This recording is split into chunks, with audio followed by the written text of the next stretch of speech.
بسم اللہ الرحمن الرحیم قل ان کان آباؤکم وابناؤکم واخوانکم وازواجکم وعشیرتکم واموال اقترفتموها وتجارۃ تخشون کسادها ومساکن ترضونها احب الیکم من اللہ ورسولہ وجہاد فی سبیلہ فتربصوا حتی یأتی اللہ بامرہ واللہ لا یہدی القوم الفاسقین۔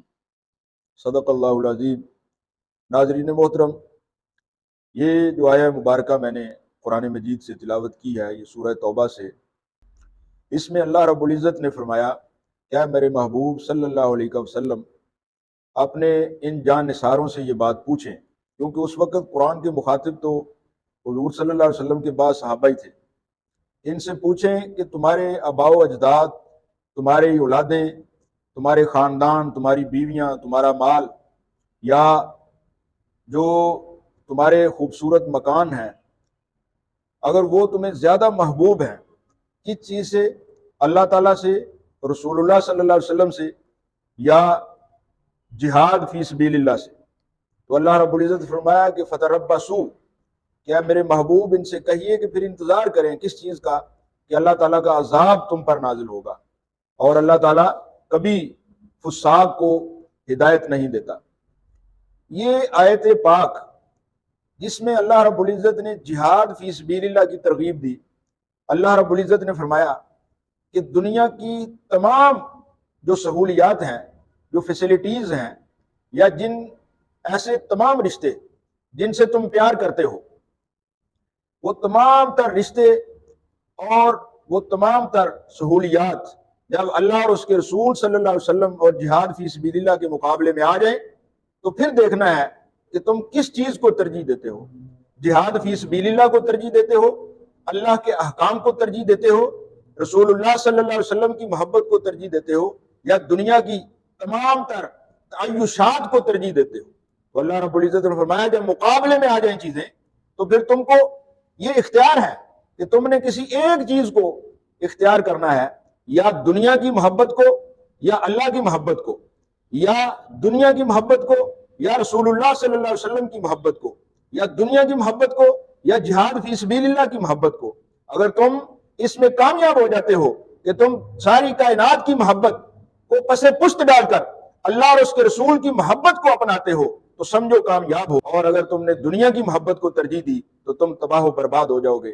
دیکھو آج فلسطین میں مسلمان چیخ رہے ہیں، یہودیت نے ان پر ظلم مسلط کیا ہوا ہے، چھوٹے چھوٹے بچے شہید کیے جا رہے ہیں، حاملہ عورتوں کو شہید کیا جا رہا ہے، اور پھر مسلمانوں کے جو زخمی ہیں اگر وہ ہسپتال جاتے ہیں تو ہسپتالوں کو تباہ و برباد کر دیا گیا ہے، نہ وہ ملک میں رہ سکتے ہیں، اگر وہ ملک سے ہجرت کرتے ہیں تو وہاں سے بھی بارڈر کے اوپر ان پر بمبارڈمنٹ کی جا رہی ہے۔ وہ چیخو پکار کر رہے ہیں کہ ہے کوئی پوری دنیا میں مسلمان جو آج ہمارا ساتھ دے۔ آج یہودیوں کے سامنے ایک سیسا پلائی دیوار بن جائے، مسلمانوں کی ڈال بن جائے، آج پوری دنیا جو ہے وہ کفر کی دنیا یہ سوال کرتی ہے کہ مسلمانوں کبھی تم کم تھے، کفار زیادہ ہوتے تھے تو پھر بھی تم کہتے تھے کہ اللہ رب العزت غلبہ دیتا ہے، آج کہاں گئے ہیں وہ مسلمان؟ 1 ارب سے زیادہ تعداد میں مسلمان موجود ہیں، لیکن کبھی فلسطین میں مسلمان پس رہے ہیں، کبھی کشمیر میں پس رہے ہیں، اور یہاں پر بیٹھے لوگ یہ اس طرح کی باتیں کرتے ہیں یہ کون سا جہاد فرض ہے، کہاں جانا ہے جہاد کرنے؟ ایک عام بندہ کیسے جہاد کر سکتا ہے؟ ٹیکنالوجی کا دور ہے، کس طرح سے آپ جہاد کرو گے؟ ان بدبختوں کو یہ نہیں پتا ہے کہ جہاد عام بندے کا یہ ہے کہ وہ پوری دنیا میں یہ اعلان کرے جس طرح بھی ممکن ہو، اظہار کرے کہ میں مسلمانوں کے ساتھ ہوں اور کفار کے خلاف ہوں۔ یہ آواز بلند کرنی چاہیے۔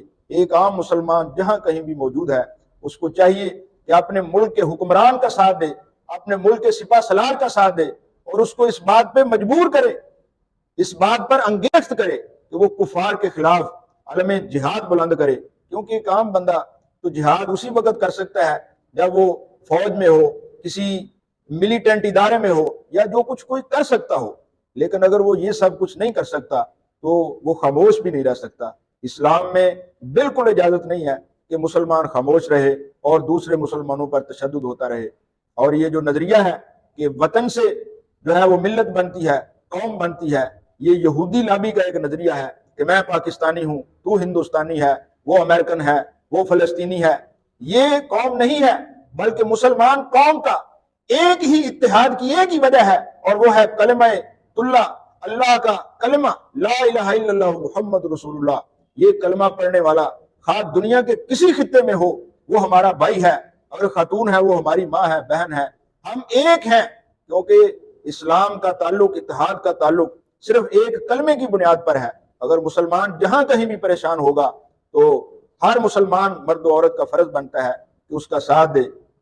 اور یہ جو محمد علی مرزا باتیں کرتا ہے کہ یہ جی کیسے ہم جہاد کر سکتے ہیں، اس الو سے پوچھو کہ یہ جو قرآن مجید کی آیت ہے سورہ توبہ کی، قل ان کان آباؤکم وابناؤکم، اس پہ یہودیوں نے عمل کرنا ہے، اس پہ عیسائیوں نے عمل کرنا ہے، اس پہ مشرکین نے عمل کرنا ہے۔ یہ بدبخت اولیاء اللہ کی توہین کرنے بیٹھا ہے، اس کو پتہ ہی نہیں دین کیا ہے۔ اور کیا آج محمد علی مرزا نے دنیا کو بتانا ہے کہ جہاد کیا ہے؟ کیا اللہ اور اس کے رسول کا حکم ہمارے لیے کافی نہیں ہے؟